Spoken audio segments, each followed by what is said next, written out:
வணக்கம். இன்றைய காலகட்டத்தில் யாரும் நாற்காலியில் உட்காரும்போது சாதாரணமாக உட்கார்றதில்ல.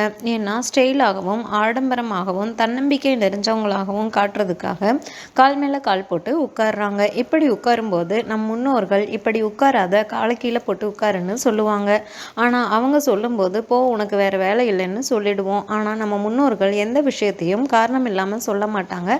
அந்த வகையில் இன்றைக்கி கால் மேலே கால் போட்டு உட்கார்றதுனால என்னென்ன பிரச்சனைகள் ஏற்படும் அப்படிங்கிறத நம்ம பார்க்கலாம்.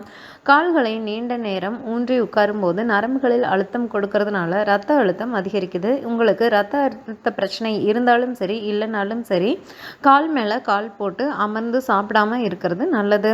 அதே மாதிரி நம்ம நீண்ட நேரம் கால் மேலே கால் போட்டு உட்கார்றது வாதம் அல்லது பெரோனியல் பக்கவாதத்தை ஏற்படுத்தும் அபாயம் உண்டு. அதே மாதிரி காலை குறுக்க போட்டு அமர்ந்திருக்கிறது ரத்த ஓட்டத்தை பெரிதும் பாதிக்குது. காலில் அழுத்தம் கொடுக்கும்போது ரத்த ஓட்டம் நமக்கு சீராக இருக்காது.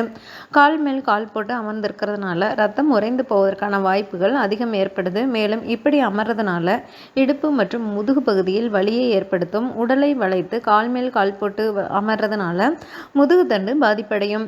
நம்ம எந்த நிலையில் அமர்ந்தாலும் அதே நிலையம் நீண்ட நேரம் உட்காரக்கூடாது. அடிக்கடி உட்காரும் நிலையை மாற்றிட்டே இருக்கணும். நம்ம ஒரு நாளைக்கு 3 மணி நேரத்துக்கும் அதிகமாக கால் மேல் கால் போட்டு அமரக்கூடாது. இல்லை நான் உட்காருவேன் அப்படின்னு சொல்லி நம்ம சொன்னோம் அப்படின்னா கண்டிப்பாக இந்த பிரச்சனைகள் எல்லாமே நமக்கு வர ஆரம்பிச்சிடும். அதனால் முடிஞ்ச வரைக்கும் கால் மேல் கால் போட்டு அமர்றதை தவிர்த்து நம்ம ஆரோக்கியத்தை காத்துக்கணும். மேலும் தகவல்களுக்கு சேனலை சப்ஸ்கிரைப் பண்ணுங்கள். தேங்க்யூ.